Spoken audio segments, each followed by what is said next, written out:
We're back here in Building 9, this time talking with Zack Crues, who is the modeling and simulation lead. He is going to tell us about what's going on behind us here with the space exploration vehicle Mockup. Thanks so much for joining us, Zack. It's my pleasure. Okay, so tell us a little bit about modeling and simulation, what that means, and what it has to do with this test. Well, the importance of modeling and simulation in this test is that we really can't be in deep space. We've never been there before, and so in order to set up an environment which we can get information about the next missions that we're going to go forward, we need to set that up in a digital environment or a computer environment that we can immerse the astronauts in. And so this is the space exploration vehicle mock-up that we have here. This is where 2 people are living for 3 days. That is correct.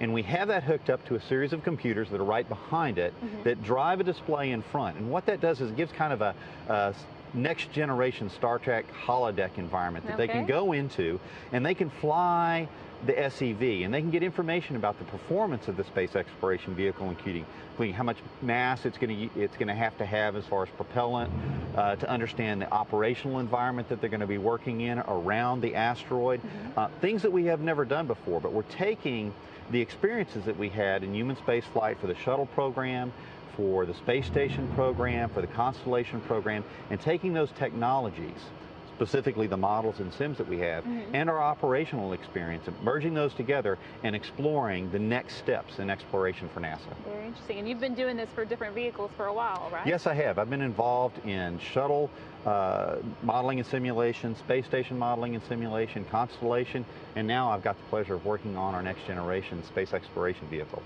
Definitely cool work. So I don't know how well people can see it.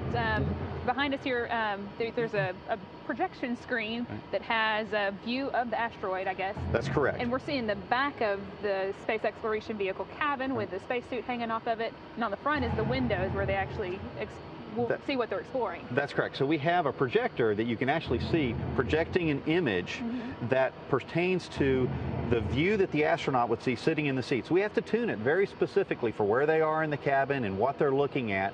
And then we actually have a simulation that goes and reproduces the dynamics of the vehicle as they put in thruster commands, as they fly around the asteroid, that gives them the perspective, including the digital readouts on the control systems, so that they can understand how they want to go about flying and investigating an asteroid. So as they simulate flying the rover around, even though we're not seeing it moving, the picture in the window is moving. Right. So they think they're moving, even though it's a fixed base here. They think they're moving because every input they put into the system results in a change in the view out the screen.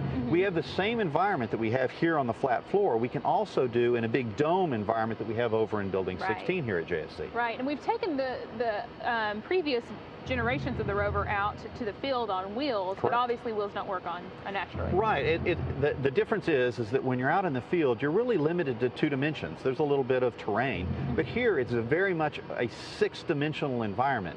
And when I say that, that's because you can move anywhere around as well as turn around in attitudes. You can fly upside down, you can fly right side up, backwards, forwards, all of that. All right, and that's what you do. That is what I do. Thank you so much. I really appreciate your time. I wish we could talk longer, but we're out of time. So, anytime, thank you. If you would like to find out more information, you can visit nasa.gov/desertrat.